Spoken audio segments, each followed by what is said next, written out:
Alright, I am back. So, we have the party assembled. Now, we need to look at this grid thing over here. So, everyone has all the skills that we gave them. And the basic fight skill. Okay. Costs 50 morale. And hits for half power. I suppose it's for when you don't have anything better to do.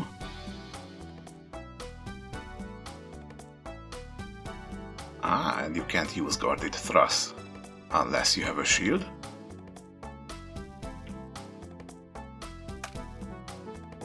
Okay, wasn't that...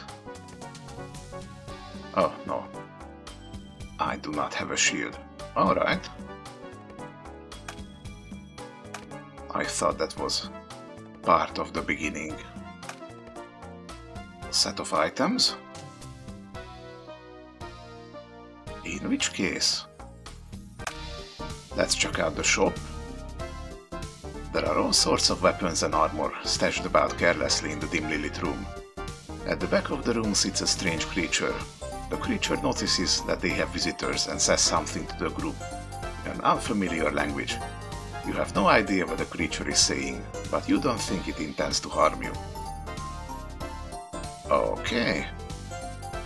We can buy, sell, and appraise gear and items at the shop. Gear you find in the labyrinth needs to be appraised here in order to use them. Okay, I suppose that makes sense. This way you can just abruptly have a power spike when you find something cool. I can get behind that. Now what are you selling?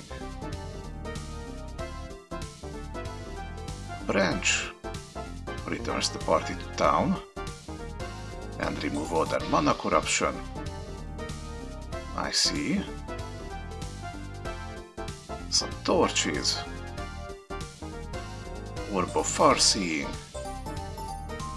Displays the minimap. Yeah, I'll probably be needing to buy a whole bunch of these. Wait, do we actually need an item to display the minimap?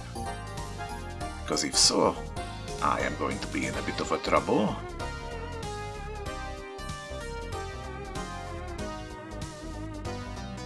Okay, let's buy a small shield.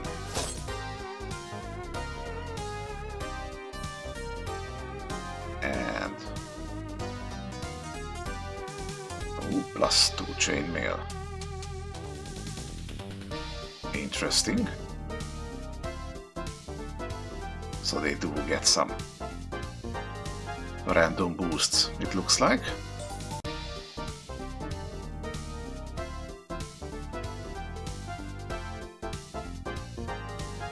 And nothing I can sell here. Alright. So if I give you this small shield, that should enable you to use the guarded thrust. Amazing. Now if I understand this right,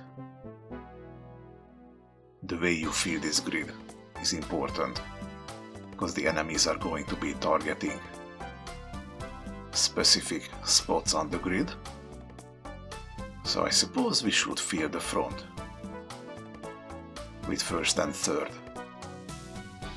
since they are the frontliners.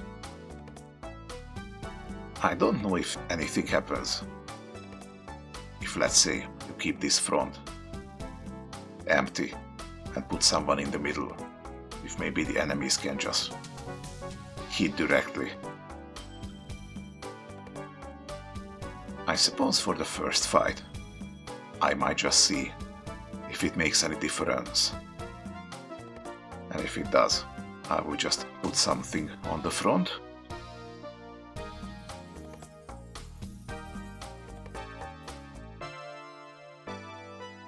Now let's see. Protection. It says 4 out of 4. Oh, so this has limited usage. Well, that might complicate things. Yeah, okay, so damage doesn't have this restriction. I really hope this is use per fight and not use per dungeon.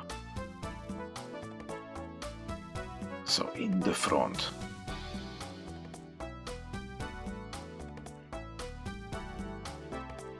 maybe put a guarded thrust here.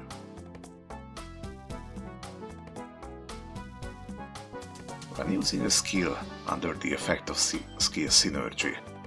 Okay, so whatever I put here. Oh, it actually displays it. Alright. So anything I put in these two slots are going to have extra accuracy and crit chance. So if maybe I were to put simple attack for third, this would now have a crit chance of 45%.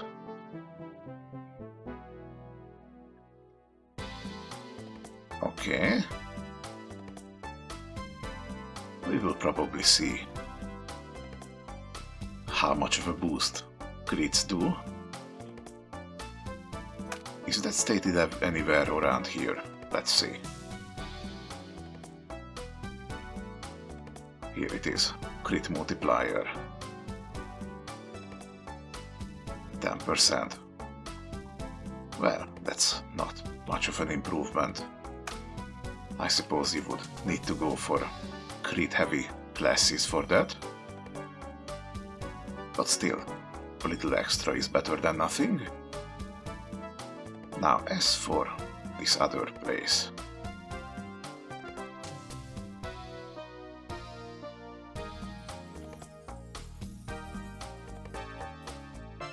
I'm probably gonna put a flame arrow here. Extra crit on a spell seems like a good thing to have.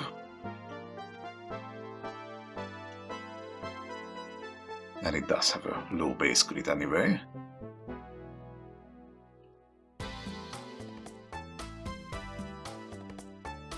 So maybe put a launch from first over here. Gives them a little bit of accuracy, evasion and damage buff. And Flame Arrow also has its synergy. Gives extra accuracy, physical damage and magic damage. So Guarded Thrust is boosted now. Okay.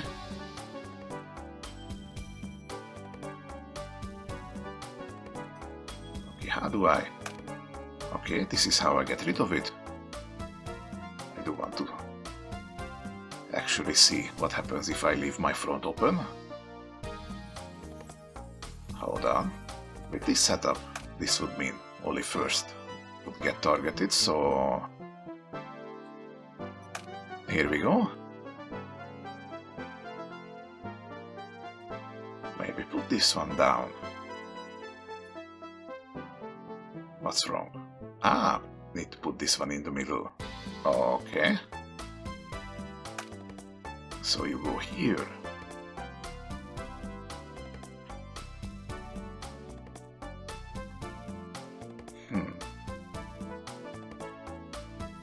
Oh, hold on. I'm seeing something here.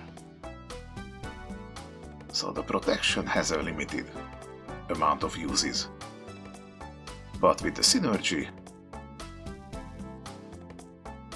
whenever the skill critically hits, it activates a heal.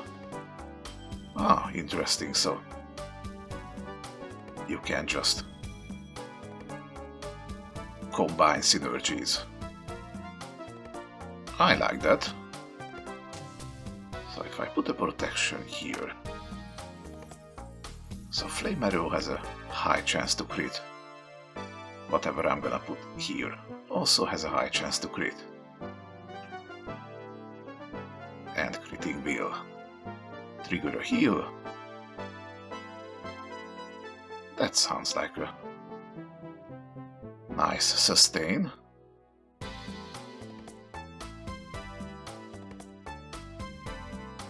And I think I'm kinda good. Maybe toss down a prayer. Not here. I don't think it benefits. This one seems like mana 25%. I think if this is a buff, that is not going to have any synergies. It's going to maybe restrict my maximum mana by 25%. And it also doesn't have a duration listed, so maybe I have to click on it twice. It's maybe kind of a toggle skill. We will see soon.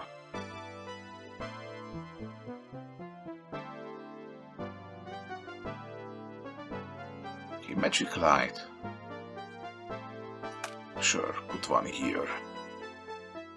And that gives the torch synergy. Plus 50 accuracy. So my flame arrow has jab. Heh. You can make words with the synergies.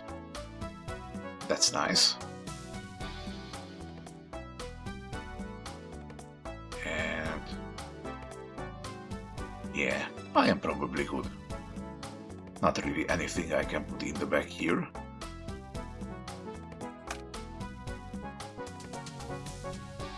Now let's quickly look at these other things. We have a temple here.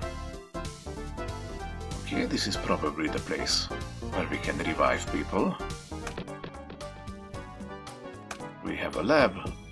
The door is shut. It seems no one is here. Perhaps you can come back later. Alright. Got a great pillar of teleportation. That is probably how you get to different dungeons. But for now, we can probably go to the sewers. What happens if I leave town? For fledgling adventurers, it may be a good idea to test your skills in the sewers. You will be able to learn the basics of combat, while also earning the gratitude of the citizens for getting rid of foul rodents. Of unusual size, no less. Fine then. We can move with WASD, Q and E for strafing. You can also use the mouse wheel to move forward and backward and change direction by dragging the mouse. Ah, interesting. Little bit of accessibility options, I think. Or a funky tune. What is all this? Stone paving. I'm guessing that is what we're standing on. Accuracy and evasion boost. There is magic light somewhere. Chapter 1 prayer. Oh, is it like always active? Yeah, it kinda looks like it. It's passively active. We have a portion of our mana reserved. I know that. And this is the food. Interesting.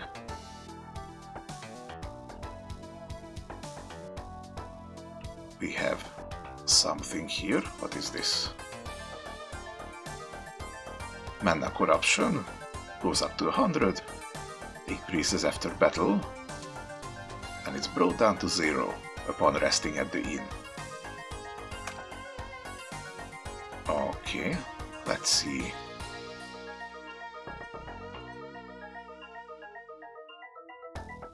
Is there anything hidden in the notes here? You can teleport to small pillars and large pillars you found in your journey. Okay, so kinda like a bonfire travel system. You can't move between small pillars. Okay. And the temple was for healing. weaken, disease, dying, turn to ash. Yikes. Okay, so the laboratory will be for upgrading gear. We're gonna do that later, I guess.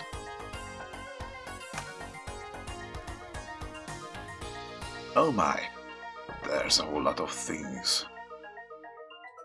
We should probably explore them organically. Yeah, already know all these. Tab displays the auto map. Okay, that is the one I wanted. Alright. Hold on a moment. If I can just do this with tab, then what was the point of that item that displays the map? Maybe we're going to have some places where the auto map isn't available. Huh, interesting. Now let's start moving.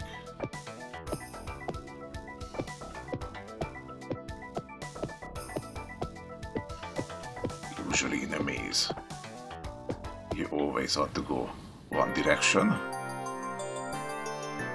Use our skills to fight monsters. When a skill is used, you can't use that skill for a while. Time your attacks well. Combat happens in real time, but you can pause it by pressing the space button, clicking the pause icon. That's the eye-looking one in the middle. You can flee battle whenever you find yourself in danger. Yeah, as if I would know when to retreat. I don't think I ever used that retreat option. Maybe in Final Fantasy VIII, but I didn't want to keep grinding. Yeah, that was probably the last time. There's a chance you will fail to flee. Oh, that's not good. If you fail, you will not be able to flee again for 5 seconds. So that's a round or two that you need to dodge, or tank hits before you can try to flee again. You can flee for certain by using 2 LP from each party member. You cannot do a full retreat if you don't have enough LP. Oh, okay. And of course, having low LP increases your chance of becoming ambushed. So it's kind of a vicious cycle. Okay, we have a level 1 animal. We don't know what it is. We can choose to flee or start the battle. Okay, let's see. Okay, we have a timeline over here. Ah, and if you hover over it, it tells you how it's going to hit. So this one hits the first row. 1 panel at random. Hits 1 time. And you see the timeline over here, and also its turn over here, and you're going to attack first.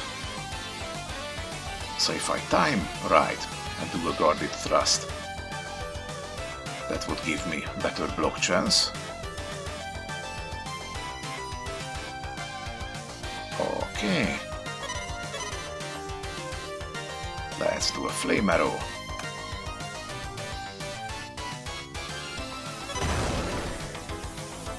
And you're just about to hit, so let's do a guarded thrust.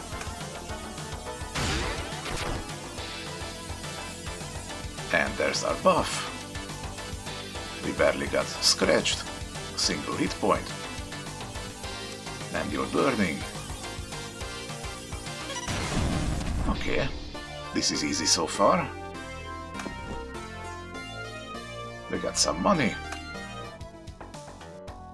To face the dangerous monsters in the dungeon, you will need to set up your formation panel, which I have done. You can open with the HUD icon or pressing the T key. Okay, so we can adjust it.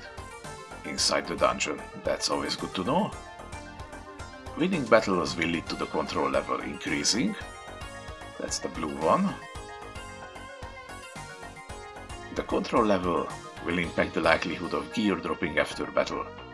If you want more gear, you could try to reach max control level by hunting monsters. The control level will reset to 0 upon returning to town. Okay, so the more you grind, the better your chances are.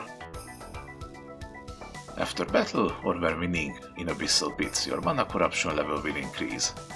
Having higher mana corruption can lead to better rewards, but will also have the following negative effects.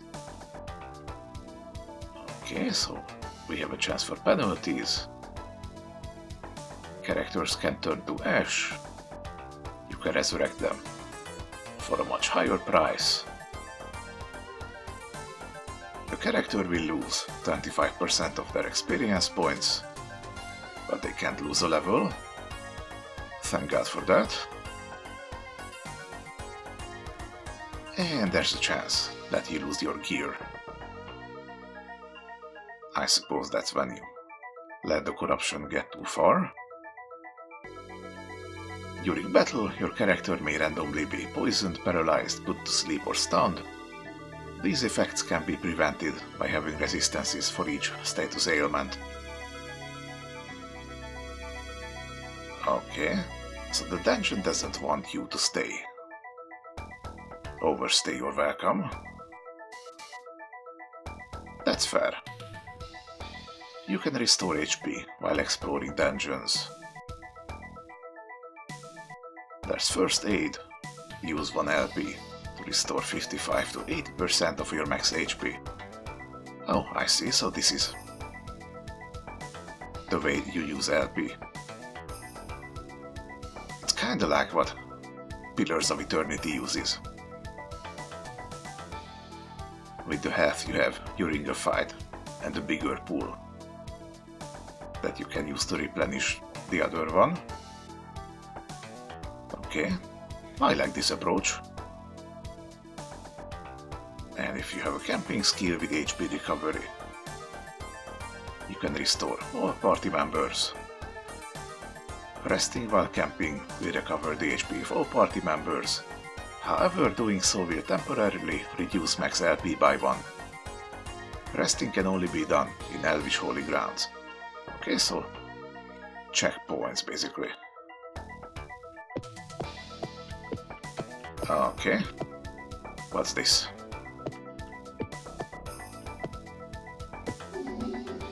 You find a decrepit wooden box. There might be something inside. Got a potion.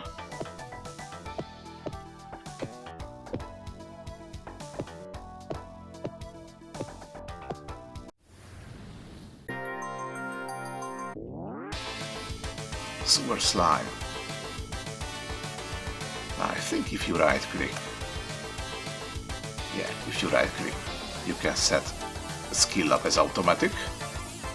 So third is going to keep pummeling it.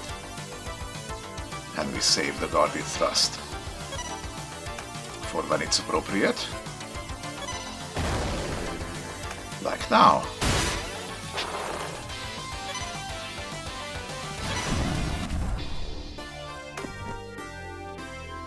Alright. We're doing it.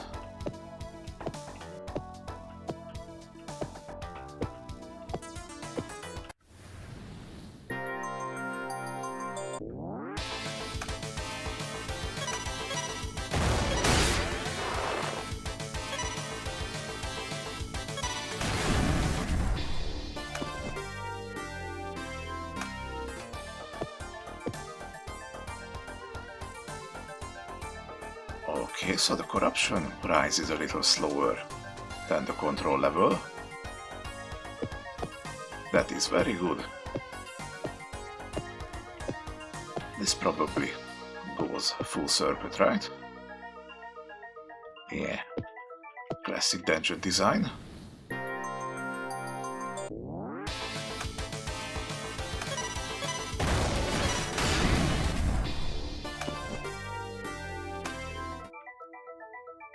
You can lock a skill by right-clicking on it.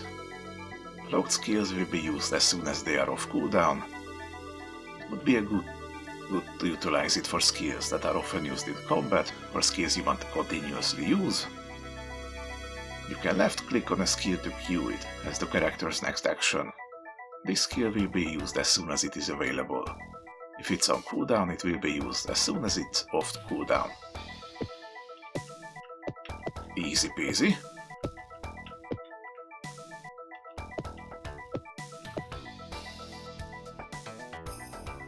I don't trust the look of that.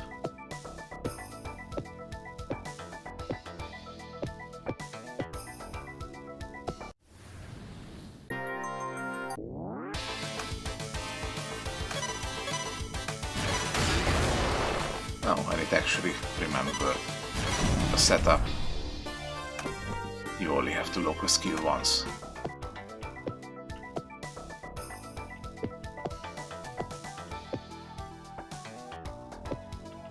Okay, that's a loop. I really like how fast-paced the movement is in this game.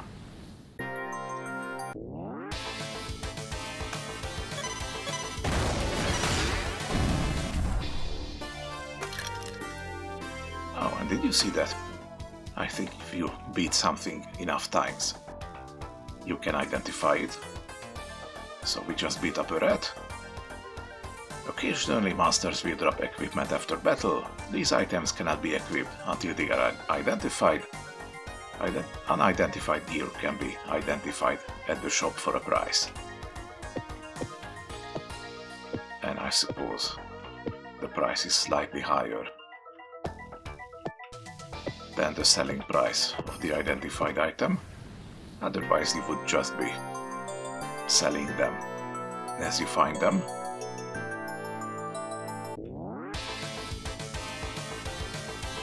Okay, now everyone is getting hit. My question here is, now we have two enemies. Do I get to choose who attacks what? Ah, okay, so everyone is hitting whoever I'm selecting. Okay.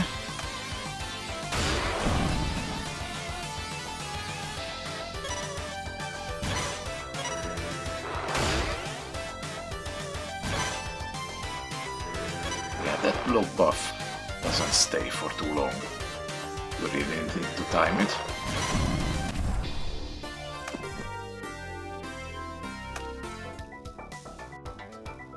Wow, this game really doesn't give levels easy, huh? In most other dungeon crawlers, we would be on our way to level 3 at least.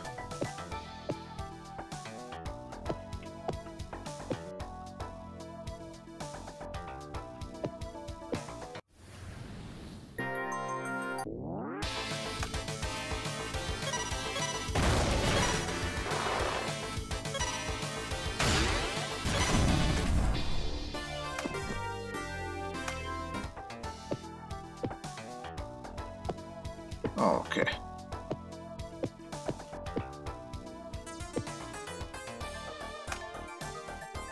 Well, I guess if it is already established that the enemies are very specific in what area they're hitting on the grid, it doesn't really make sense to leave this one open.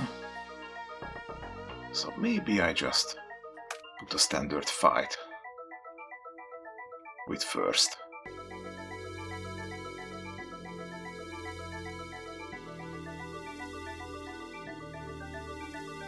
Maybe I don't really use this poison skill.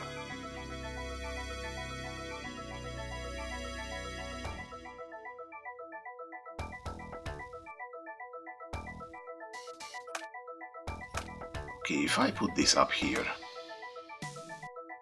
does that also count as a third being up here and available for being hit? Because I was thinking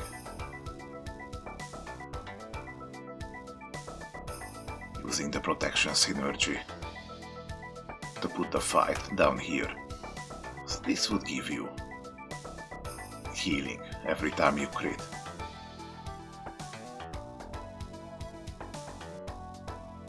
And now I just need to find another synergy to put it to the bottom.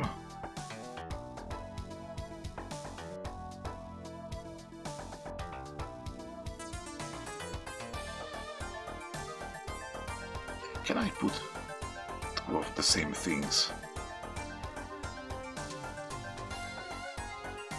No, doesn't look like it. Or maybe it's just the fight skills.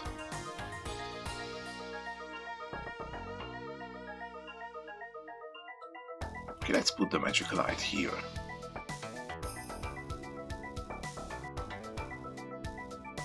The flame arrow doesn't actually seem to have accuracy rating, so I'm guessing magic always hits, but it might be able to be resisted.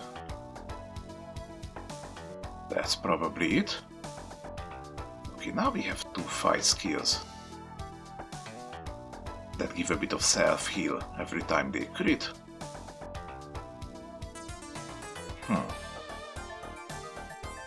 Well, first has the guarded thrust, which reduces damage, so maybe put it like this.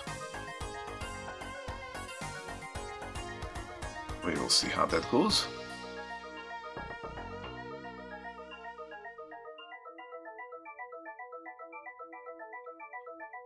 Okay.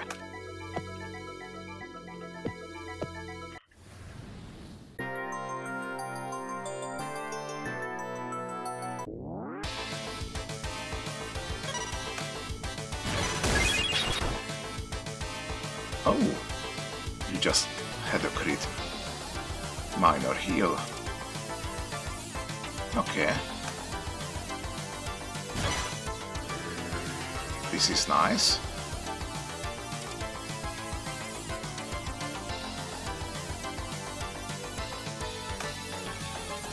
You hit whatever that is with a flame arrow.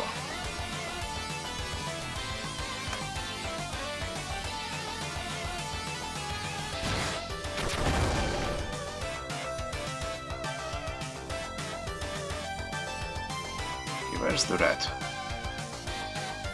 There's the rat.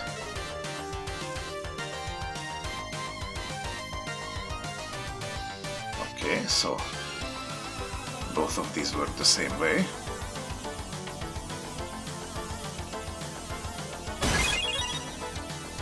Oh, crit. Let's see how much it's going to restore. We're currently at 70. And both of you are hitting first.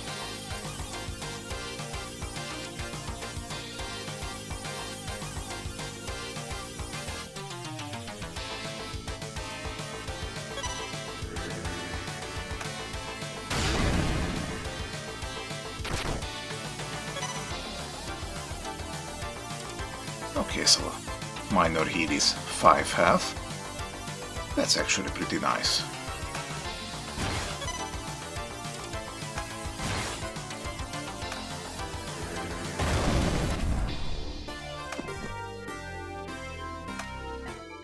Alright, we're getting into it.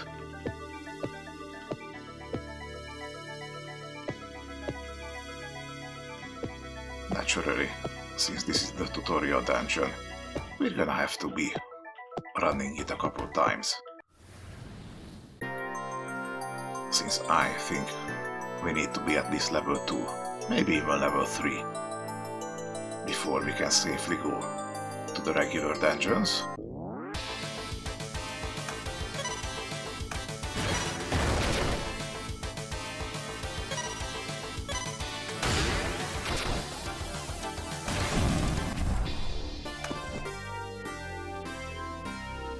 Okay, we are almost a third of the way to level 2. Wait, how are we doing time-wise? Okay, it has been over 30 minutes. I kinda want to keep these videos short. What's this? medicine. So I think I'm going to do a loop. Completely uncover the entire map. And then call it a day.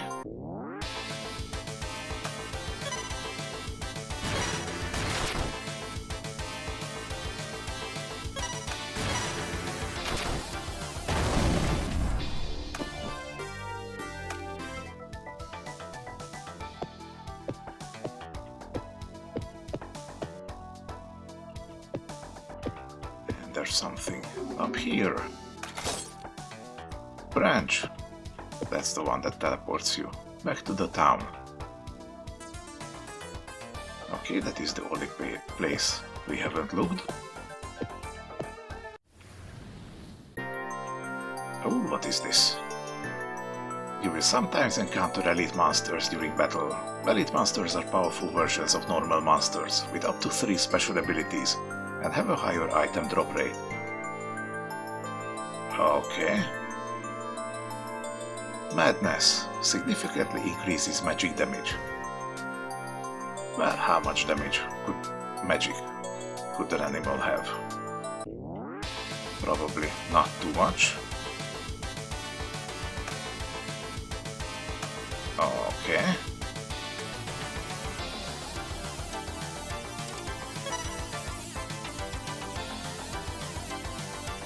So everything so far only hits the first row. It's good for us.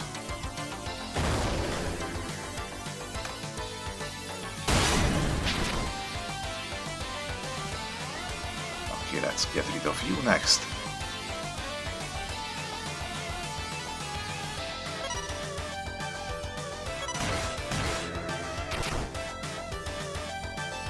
And you are also a rat.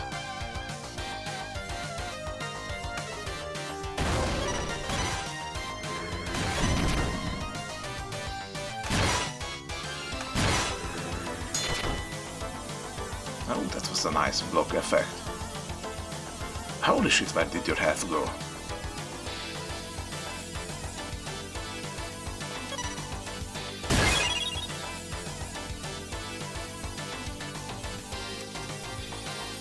Oh, I thought Madness counter was one thing. Oh, yeah, that's stupid. You have counter. I am killing myself slowly here. Sorry about that. So let's just use a protection. The new monster appeared. Oh, reinforcements. Interesting.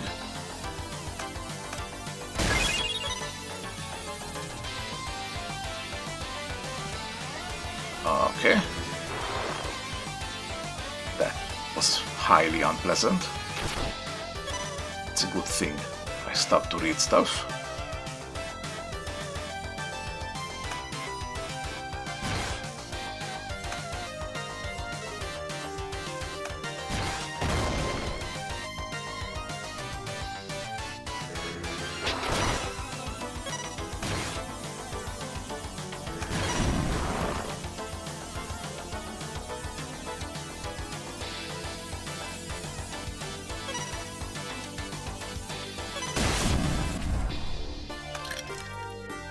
Found a weapon.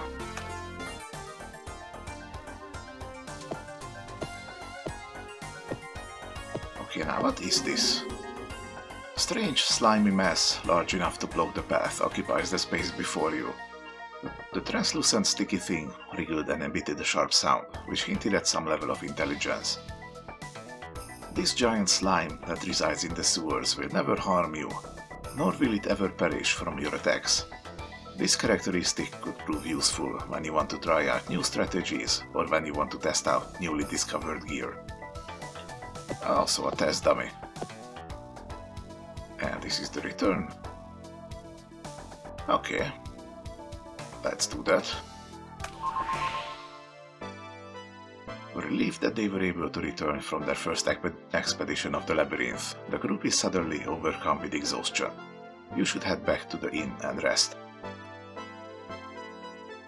Okay, so all injuries are recovered at the inn. Other than recovering HP, resting will cure all ailments, as long as they are undead. I'm guessing resting at the inn is a cheap way to recuperate, so it would be wise to make use of it.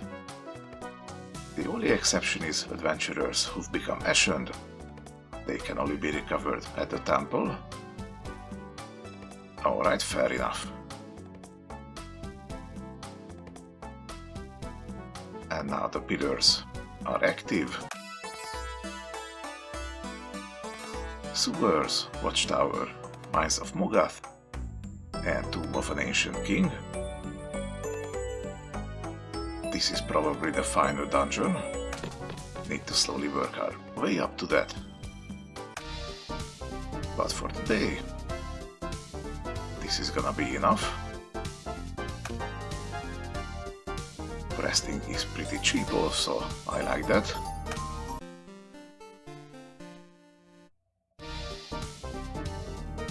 And there we have it. Everyone is all rested up. Alright, I'm going to leave it here. Next time we are going to identify these things and get back to the sewers. For just a tiny bit of grinding, I do want to reach level 2 before I try a regular dungeon. So, thank you for watching so far. I will be back, maybe even tomorrow with a new one. I really like this game so far.